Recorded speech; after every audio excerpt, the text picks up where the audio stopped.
Okay, so one of the next problems we've got here is we need to make sure that the rack is mounted and we pick up these locations here in our vertical and horizontal plane. That's really important.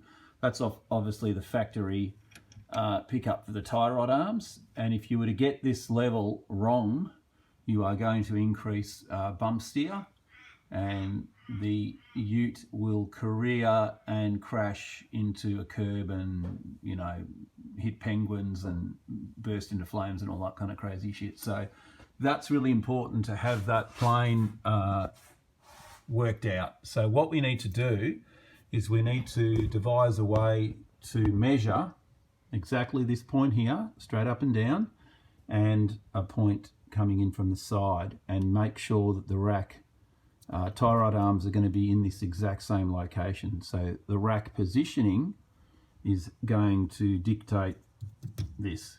So, and obviously you can put some brackets and stuff to try and alter that height, but we want to try to get it as close as we can. So what I'm going to do is leave this in position right now, and we're going to just use whatever we can to measure this location, obviously off the beam, how far out it goes, and maybe come off the top up there down, so we can work out exactly where it needs to be. So let me scratch my head a little bit and see what I can come up with.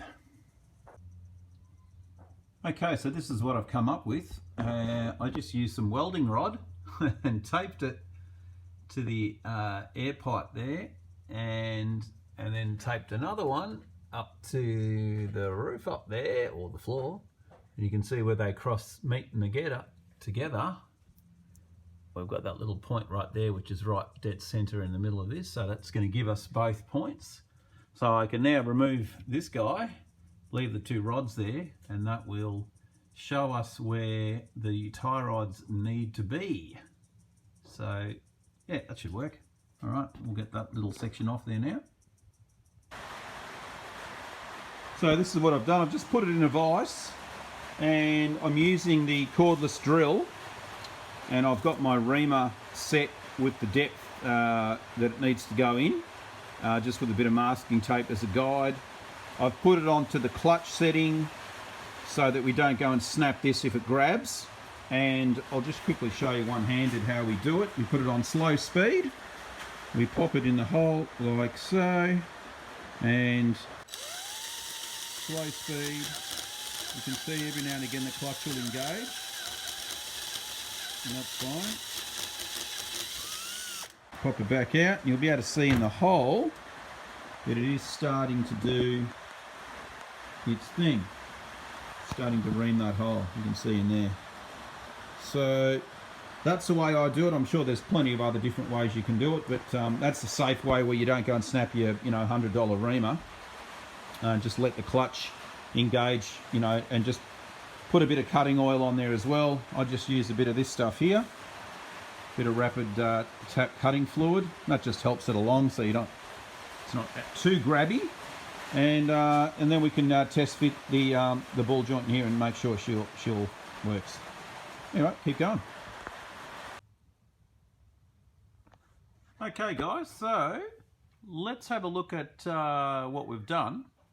You can see here, that's our uni joint shaft, and we're waiting on this uni joint to go from the bevel box to the shaft, and obviously it's going to be a little bit shorter than this, and we've got to clear that brake line there, which I think it'll just do, which is good. Everything else is a-okay. We've got plenty of clearance up there. What we need to do now is we need to work out, I'll just show you the brackets. I mean, like I said, there's still a little bit of gusseting to do on the underneath of these sections here. I'm just going to gusset those as well, just to be super overkill, but you can see up there it is overkill, but better to be safe than sorry.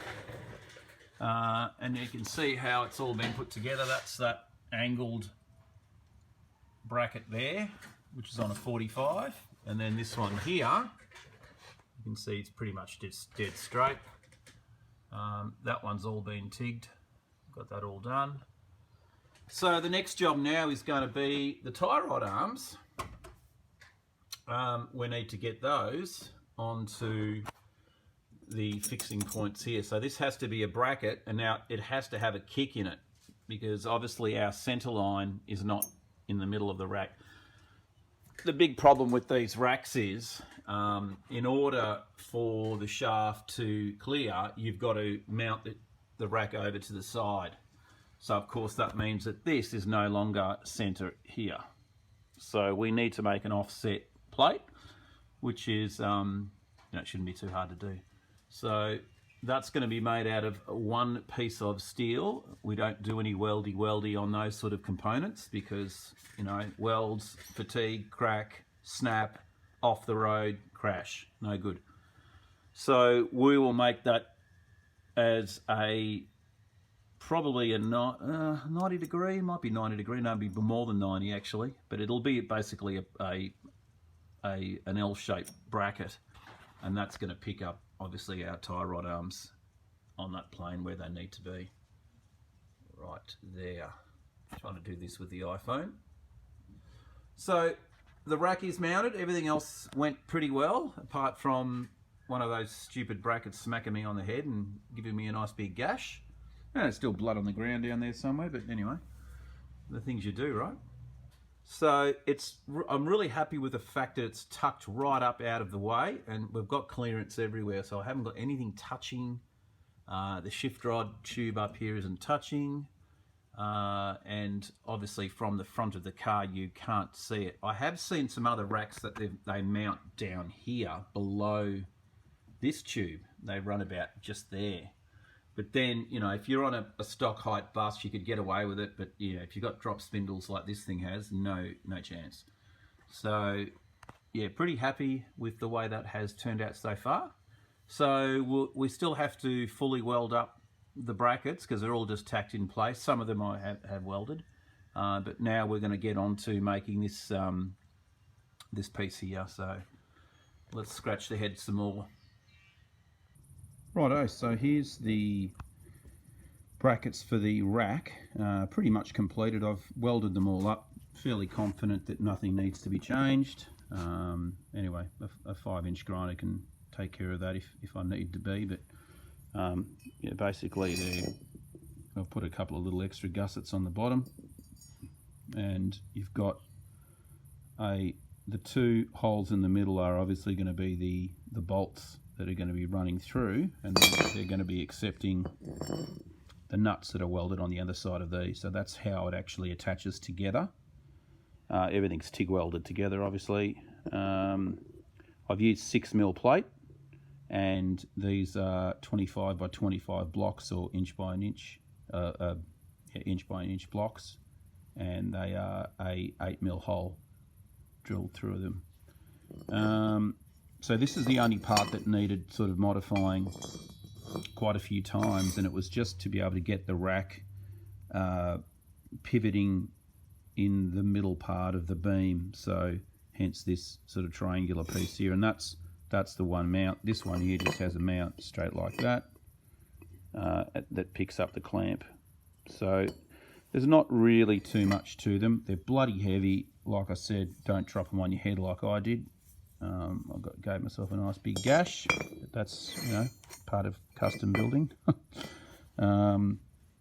So that's pretty much ready to mount back in, nice and beefy.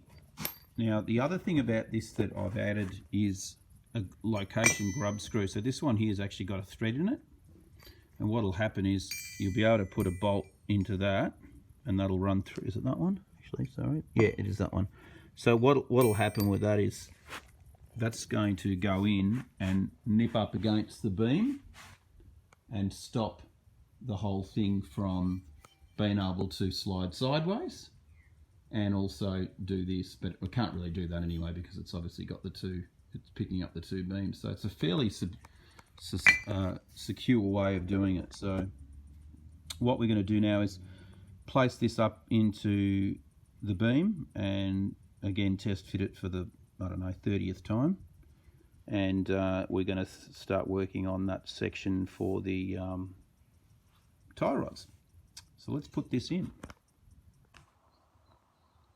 Okay, so we're back on the steering box, bevel box off the T25, and what we're doing now is just picking up these secondary location spots, and I want to put another bracket. We've obviously got that main bracket here, which is just tacked in position, and that'll be all fully welded up, and I might even add another gusset, but I wanted to just add that secondary mount. So what I'm going to do here is just use a piece of cardboard like so, and we're going to pick up these bolt locations here off the front bumper, off the chassis rail, and obviously those location threads in there. So always good to use a piece of cardboard. You can kind of, you know, get the angle you need, and you know, we can do that sort of thing there, bend it, and put a bend in here, and copy that to some 6mm plate, and that will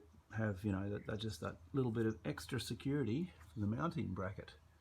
So we'll have a bit more of a fandangle with the cardboard and see how we go.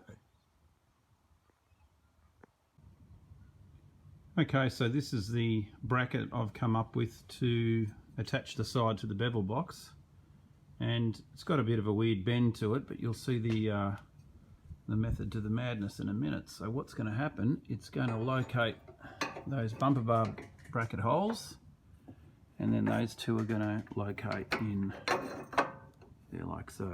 So they pick up those points, and then those points pick up that. So it's got a nice little curved radius just to make sure that we've got level there and there.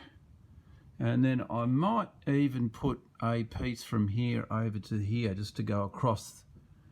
That'll sort of box it in and also protect the steering box from, you know, copying any beltings from anything. I mean, it's not, you can see height, it is dangling down below the bumper, and I reckon it's probably close to the stock height steering box, maybe a little bit better than that, maybe another inch higher, but I couldn't get it any higher, unfortunately. It's not going to, you can see up in there, I couldn't tuck it up any higher, and the main reason being the master cylinder here would get in the way. And it's different if you've got a left-hand drive vehicle, you've got a lot more room, you can actually tuck it right up inside, but unfortunately for the right-hand version buses, this is really the best spot to put it. It can't really go any higher unless you had your actual shaft running up in there, and then if you did that, you'd have to absolutely modify everything. And you know, that was the thing. The basis for me doing this mod was to have everything bolt on, bolt off, no cutting or welding on the chassis, so I can always return it back to stock if I ever needed to. Not that I'm ever going to sell the vehicle, but you know, you want everything bolt on, bolt off. So yeah, so that's pretty much done. I'll get that bracket just bolted on now, and really we're just sort of waiting now for those uni joint to come in, and then I'll have to shorten the steering shaft inside the cab and make a little flange to connect to the floor, and then that is, oh, and then of course the other piece that the tie rod arms get bent onto. So yeah, we're getting there, closer and closer. We'll keep going, keep soldering on. Okay, so what you can see here, I've just modified the steering column itself. That's the extra shaft that I've got from the UK, and I've welded a flange on the bottom there, which you can see, and that's been TIG welded in, and that's just to really stop that outer column tube from moving around. So that just gets bolted to the floor, and then of course the internal shaft runs inside that. So there's still a bearing that has to go in the top there, and you can see that's been machined just in there, and that'll accept a little bearing, and then your shaft goes inside that. So that's kind of mocked up for the right length, and what I'll do now is pull that out and powder coat it, because there'll be no more modifications going on that, so I can just powder coat that black. We can fire up the oven and get that done. A couple of the other components I can I will powder coat at the end, but I'll wait till it's actually up and running. But I know that this is perfect, so this can get done. Then I can actually press the bearing in it and it can be ticked off. So we'll pull that out again now and yeah, get that ready for powder coating. Okay, so here's the final mock-up.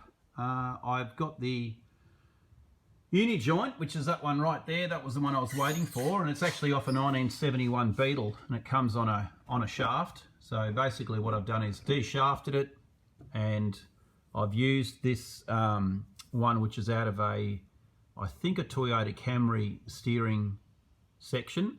That's a collapsible double D shaft which goes inside that, so that actually telescopes inside and out.